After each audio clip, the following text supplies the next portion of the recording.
तो बच्चों आज का टॉपिक है कॉम्प्लीमेंट ऑफ सेट्स। तो किसी भी सेट का कॉम्प्लीमेंट निकालना बहुत इजी है, ठीक है। आपने डिफरेंस पढ़ा है तो कॉम्प्लीमेंट में कोई प्रॉब्लम आपको नहीं होने वाली। मैं यहाँ पे एक यूनिवर्सल सेट बना रहा हूँ जिसका नाम है यू। तो कॉम्प्लीमेंट ऑफ सेट के बताने के लिए मानो एक ये यूनिवर्सल सेट है और इस यूनिवर्सल सेट का एक सबसेट है जो कि है सेट ए, तो अगर मुझे इस यूनिवर्सल सेट का सबसेट पता है जो कि है सेट ए है अपना, तो सेट ए का जो कॉम्प्लीमेंट होगा वो सिंपली अगर आप यूनिवर्सल सेट में से ए को माइनस कर दो तो आपका ए डैश आ जाता है। किसी भी सेट को अगर उसके यूनिवर्सल सेट में से माइनस कर दें तो हमारा उस सेट का कॉम्प्लीमेंट आ जाता है, ठीक है। तो ये बात आप ध्यान रखें। तो बचा अगर मैं देखो इस इक्वेशन का मतलब क्या है, यूनिवर्सल सेट में से सेट ए के सारे एलिमेंट्स अगर हटा दें तो ए डैश आ जाएगा। एरिया कौन सा होगा, ये है पूरा यूनिवर्सल सेट, इसमें से सेट ए को मैं हटा दूँ तो बचा कौन सा एरिया, ये एरिया बचा है ना अपने पे, ये वाला एरिया बचा।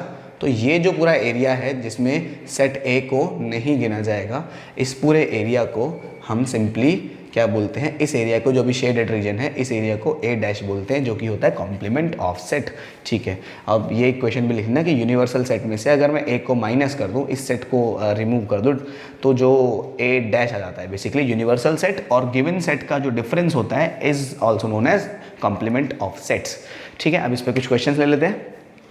तो भाई क्वेश्चन के लिए हम एग्जाम्पल नंबर 20 लेते हैं एनसीईआरटी का। तो यहाँ पे एक यूनिवर्सल सेट दे रखा है जो कि है 1 से लेकर 10 तक के फर्स्ट 10 नेचुरल नंबर्स। देन एक सेट ए दे रखा है 1 2 3 4 1 2 3 5 7 9, ठीक है। हमने पूछा है कॉम्प्लीमेंट ऑफ ए, क्या पढ़ेंगे इसको, कॉम्प्लीमेंट ऑफ सेट ए, इसको ऐसे बोला जाता है कॉम्प्लीमेंट ऑफ सेट ए, ध्यान रखना। तो बेसिकली यूनिवर्सल सेट में से अगर सेट ए को निकाल देना है बेसिकली हमें, तो बचेगा क्या, देखो 1 निकल गया, 2 बचा, 1 3 5 7 9, बेसिकली सारे ऑड नंबर्स को निकाल दो इसमें से। 2 बचा, 4 बचा, 6 बचा, 8 बचा और 10 बचा। तो ये क्या है, कॉम्प्लीमेंट ऑफ सेट ए। अब ये बात भी ध्यान रखना कि जब आप ए डैश के साथ यूनियन करोगे ए का तो आपको वापस यूनिवर्सल सेट मिल जाएगा, ठीक है। देखो ना, अगर आप इसका और इसका यूनियन लोगे तो आपको यही सेट तो आ जाएगा वापस, इस केस में ऐसा हो जाएगा। चलते हैं अपने नेक्स्ट क्वेश्चन पे। तो गाइज ये है अपना क्वेश्चन नंबर 22, एग्जाम्पल नंबर 22 है ना। तो यहाँ पे एक यूनिवर्सल सेट दिया है और ए और बी इसके सबसेट्स हैं और हमें ये फॉलोइंग चीज़ें निकालने के लिए बोली है और लास्ट में बोला है इस चीज़ को प्रूव कीजिए, ठीक है। करते हैं इसको। अब देखो ए डैश का मतलब क्या है, यूनिवर्सल सेट में से ए के सारे एलिमेंट हटा दो, यानी कि 2 और 3 को इसमें से हटा देंगे तो बचेगा क्या, 1 4 5 6, क्या बचेगा 1 4 5 6, बात समझ आती है। अब देखते हैं B dash. Basically universal set में से बी के सारे एलिमेंट हटा दें, यानी कि 3 4 और 5 को अगर हटा दें, 3 4 और 5 को क्या बचेगा 1 2 और 6, है ना, 1 2 और 6। अब यहाँ पे मैं इसको थोड़ा यहाँ लिख लेता हूँ, ए का complement with intersection of B का कॉम्प्लीमेंट, ठीक है, ठीक है। अब देखते हैं, पहले ए का कॉम्प्लीमेंट हमें पता है ये सेट है, इसको मैं यहाँ लिख देता हूँ नीचे, है ना। ए का कॉम्प्लीमेंट मुझे पता है ये सेट है, क्या है, जो कि 1 4 5 6, ठीक है। इसके साथ इंटरसेक्शन करना है बी के कॉम्प्लीमेंट का जो कि ये सेट है, क्या है, जो कि 1 2 6। अब इन दोनों में कॉमन एलिमेंट्स निकालने हैं मुझे, जो कि क्या मिल जाएगा मेरे को, ठीक है, 1 है, आई थिंक 1 ही है सिर्फ, है ना, 1 है और 6 है, ठीक है। तो ये क्वेश्चन भी हो गया 1 और 6, ठीक है। नेक्स्ट पार्ट में क्या करना है, यहाँ देखते हैं, ए यूनियन बी निकालना है सिंपली, ए यूनियन बी, इन दोनों का यूनियन, ठीक है। तो ए यूनियन बी क्या आएगा, देखो ए यूनियन बी सिंपली आएगा 2 3 4 5, है ना, मैंने असेंडिंग में लिख दिया इनको, है ना। कोई एलिमेंट रिपीटेड था, 3 था रिपीटेड, ठीक है। मैं यहाँ लिख देता हूँ इसका जो आंसर आया, इसका आंसर आया 1 6 एंड इसका आंसर आया है 2 3 4 5। अब जो चीज़ प्रूव करनी है इस पर चलते हैं, आप इतना इसको नोट कीजिए। अब इसको प्रूफ कैसे करेंगे, इसको मैं यहाँ लिख देता हूँ कि ए यूनियन बी का जो कॉम्प्लीमेंट है वो ए के कॉम्प्लीमेंट इंटरसेक्शन विद बी के कॉम्प्लीमेंट के बराबर है या नहीं है। इसको देखते हैं, ए यूनियन बी का कॉम्प्लीमेंट कितना आएगा। ए यूनियन बी तो देखो मैंने ऑलरेडी निकाल रखा है, ये रहा, कितना है 2 3 4 5, है ना। इस सेट का मुझे कॉम्प्लीमेंट लेना है, इस सेट का मुझे कॉम्प्लीमेंट लेना है और ये सेट तो मैंने एज इट इज निकाल रखा है, देखो ये रहा, कितना है, ये पूरा का पूरा सेट 1 और 6 के इस सेट के बराबर आना चाहिए। ये सेट मैंने यहाँ निकाल रखा है ना, A complement intersection of B complement, ये सेट मैंने निकाल रखा है। अब इस सेट का मुझे इंटरसेक्शन निकालना है। बेसिकली क्या कह रहा है ये, 2 3 4 5 के अलावा जितने भी एलिमेंट्स हैं यूनिवर्सल सेट में उनको लिख दो। ठीक है, लिखते हैं, उनको लिख देते हैं। 2 3 4 5 के अलावा, यानी कि 2 3 4 5 के अलावा बचा कौन, 1 बचा और 6 बचा, 1 बचा और 6 बचा, यही तो एलिमेंट्स बचे। क्या ये दोनों बराबर नहीं है? तो जवाब है ये दोनों बराबर होते हैं। तो यहाँ से ही आपकी एक प्रॉपर्टी निकल के आती है, इसको आप ध्यान रख सकते हो। दो सेट्स का जब आपको क्या करना है, इंटरसेक्शन, यूनियन से इंटरसेक्शन में जाना है, तो ये जो ये कॉम्प्लीमेंट है ये अंदर अंदर चला जाता है। इस चीज़ को आप ध्यान रखेंगे। ठीक है, तो बच्चों ये हैं कुछ प्रॉपर्टीज कॉम्प्लीमेंट ऑफ सेट की। तो जब भी बात आती है कॉम्प्लीमेंट ऑफ सेट की, मैंने आपको बताया है उस सेट को छोड़ के बाकी सारा जितना भी होता है यूनिवर्सल सेट में वो उस सेट का कॉम्प्लीमेंट कहलाता है। ठीक है, अब सम प्रॉपर्टीज ऑफ कॉम्प्लीमेंट, इस पे ध्यान देते हैं। पहली प्रॉपर्टी क्या कहती है, हम इसको वेन डायग्राम की मदद से समझाएंगे। आपको इनको रटना नहीं है, बिल्कुल नहीं रटना, आप क्वेश्चन में ऑन द स्पॉट इसको बना सकते हो। ठीक है, तो देखो यहाँ पर है जैसे कि सेट ए, यहाँ पर है सेट ए।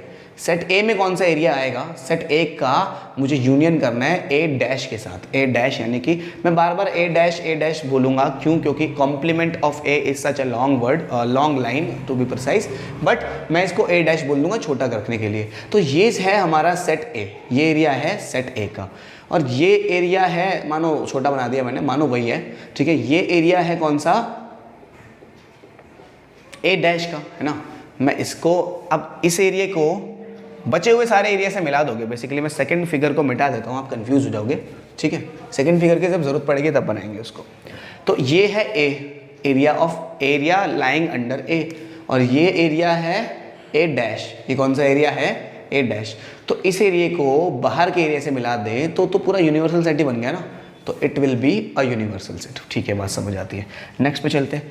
कह रहा है इसमें और इसमें कॉमन क्या है, मतलब इंटरसेक्शन पूछ रहा है ना, ए और ए डैश का इंटरसेक्शन पूछ रहा है। इंटरसेक्शन में तो हम कॉमन एलिमेंट्स लिखते थे, तो इसमें और इसमें तो कुछ भी कॉमन नहीं है। ऐसा कुछ आ रहा है कि जो दोनों में कॉमन हो।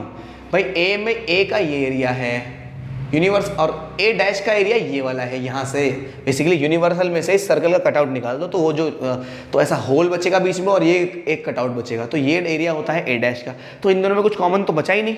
ठीक है, तो कॉमन एरिया नहीं है, that means it will be a empty set, that means 5। ठीक है, समझ आता है। अगला है डी मॉर्गन्स लॉ। अब इसको मैं समझाने के लिए आपको एक चीज़ बताता हूँ, ध्यान दो। जब भी ऐसा है ए यूनियन बी का whole complement, A union B का होल डैश है ना, तो आप क्या करो, ए का डैश लो, बी का डैश लो, बीच में यूनियन से कर दो इंटरसेक्शन। ठीक है, बीच में यूनियन से कर दो आप इंटरसेक्शन। इसको दिमाग में याद रख लेना, और इसको वेन डायग्राम की मदद से प्रूव करना भी आसान है। देखो कह रहा है पहले ए और बी दो सेट्स लेने हैं। ठीक है, ए और बी दो सेट्स लेने हैं, है ना। ए यूनियन बी निकालना है, पहले क्या करना है हमें, ए यूनियन बी निकालना है। तो ए यूनियन बी तो कौन सा एरिया हो जाएगा, मैं शेड नहीं कर रहा उसको, ये एरिया हो जाएगा ए यूनियन बी, है ना। ये एरिया हो जाएगा कौन सा, ए यूनियन बी। अब इस ए यूनियन बी का कॉम्प्लीमेंट ले दो, इस ए यूनियन बी का कॉम्प्लीमेंट, यानी कि बचा हुआ कौन सा एरिया, ये एरिया ए यूनियन बी का। Basically cut out A union B को हमने हटा ही दिया। अब जो बचा इसको आप एज अ पेपर कटआउट की तरह इमेजिन कर लो। ठीक है, ये एरिया कौन सा है, ये एरिया है ए यूनियन बी का होल, डी नहीं बी का होल इंटरसेक्शन, इंटरसेक्शन ही होल कॉम्प्लीमेंट। ठीक है, अब यहाँ ध्यान देते हैं अगले वाले में कह रहा है पहले ए का इंटरसेक्शन निकाल दो। ठीक है भाई, ए का इंटरसेक्शन, ए को छोड़ के बाकी सारा एरिया इमेजिन कर लो, मैं शेड नहीं कर रहा। फिर कह रहा है बी का इंटरसेक्शन निकाल लो, भाई बी को छोड़ के सारा एरिया शेड। ठीक है, ए का इंटरसेक्शन निकाला, बी का इंटरसेक्शन निकाला, तो जो बच आएगा एरिया वो यही तो आएगा। समझ रहे हो बात को भाई, ए को छोड़ के बाकी सारा एरिया। अगले में कह रहा है बी को छोड़ के बाकी सारा एरिया। तो अगर अब जो एरिया बचा है, ठीक है, उस जो एरिया, बेसिकली मैं इसको दो से समझाता हूँ, इस वाले को, इसके दो टुकड़े करता हूँ मैं, ये और ये, ध्यान दो इधर। ठीक है, ये है ए, यहां पे मैं ए डैश दिखाऊंगा। बेसिकली ए को छोड़ के बाकी सारा एरिया, तो बाकी सारे एरिया में ये सब आ जाएगा, है ना। इसमें बी भी आ जाएगा, बी भी इंक्लूड हो जाएगा, है ना। फिर कह रहा है बी को छोड़ के बाकी सारा एरिया। ठीक है भाई, बी को छोड़ के सारा एरिया निकाल देते हैं हम, बी को छोड़ के बाकी सारा एरिया। ठीक है, अब ये है ए डैश, ए को छोड़ के बाकी सारा एरिया, ये है बी डैश, बी को छोड़ के सारा एरिया। अब कॉमन क्या है इसमें, ऐसा कौन सा एरिया जो इसमें भी है इसमें भी है। तो ध्यान से देखो, ये वाला जो एरिया है, ये यहाँ से यहाँ तक का जो एरिया है, ठीक है, इसको यही तो कॉमन नहीं है बस, है ना, क्योंकि ये इसमें है, इसमें नहीं है, और ये इसमें है, इसमें नहीं है, तो बचेगा कौन सा, ये जो इधर वाला कट आउट है ये बचेगा, ये एरिया इसमें कॉमन है, दैट विल बी दिस। तो ये दोनों एरियाज बराबर लग रहे हैं, हाँ लग रहे हैं, बिल्कुल लग रहे हैं, ठीक है। तो अब चलते हैं नेक्स्ट वाले पे। यार समझ नहीं आया तो एक बार रिवाइंड करके देख लो और इसका रिजल्ट याद रख लो, ठीक है।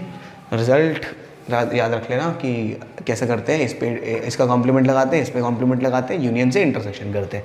सिमिलरली इसका उल्टा कर देते हैं, यहाँ पे क्या है, इस पे कॉम्प्लीमेंट लगाओ, कॉम्प्लीमेंट अंदर दो, कॉम्प्लीमेंट इस पे भी अंदर दे दो, ठीक है, और यहाँ पे इसको क्या कहते हैं, इसको इंटरसेक्शन से इसको यूनियन कर दो, ठीक है। अब देखो अगले मैंने लिख रखे हैं यहाँ पे, ठीक है, इनको आप ध्यान दीजिए, ऑलरेडी इनके रिजल्ट्स लिखे हुए हैं, बस इनको हम प्रूव करेंगे। ए का कॉम्प्लीमेंट, डबल कॉम्प्लीमेंट प्रॉपर्टी बोलते हैं इसको। पहले कह रहा है ए के कॉम्प्लीमेंट का वो बनाओ, ए का कॉम्प्लीमेंट, पहला कह रहा है ए के कॉम्प्लीमेंट का वेन डायग्राम बनाओ, हम बनाते हैं। ये रहा ए का कॉम्प्लीमेंट, ये रहा ए का कॉम्प्लीमेंट, ये है शेडेड रीजन अपना, ये है ए का कॉम्प्लीमेंट। कह रहा है इसका भी कॉम्प्लीमेंट कर दो। बेसिकली ए के कॉम्प्लीमेंट को छोड़ के वो सारे एरे ले लो जो कि ए के कॉम्प्लीमेंट में नहीं है, तो मतलब कि वो सारे एरे ले लेते हैं जो कि ए के कॉम्प्लीमेंट में नहीं, जो कि है सेट ए। तो ये तो सिंपली ए ही आ गया ना, ये तो ए ही हो गया, ठीक है। कह रहा है फाई का अगर आप कॉम्प्लीमेंट लोगे, फाई को इसी तरह तो दिखाते हैं वेन डायग्राम में, फाई पे एलिमेंट ही नहीं है, तो फाई मतलब कोई एलिमेंट नहीं। अब उसका आप क्या कहते हैं कॉम्प्लीमेंट करोगे, उसका आप कॉम्प्लीमेंट करोगे तो सारा ही आ गया ना, इसमें तो पूरा यूनिवर्सल ही आ गया। कह रहा है यूनिवर्सल सेट का सिमिलरली कॉम्प्लीमेंट करने में फाई आ जाता है। तो आपको ये कुछ प्रॉपर्टीज़ हैं जो कि पता होनी चाहिए, ठीक है। आप इन प्रॉपर्टीज़ के बिना भी एक्सरसाइज को कर सकते हो, बट स्टिल पता होनी चाहिए, ठीक है।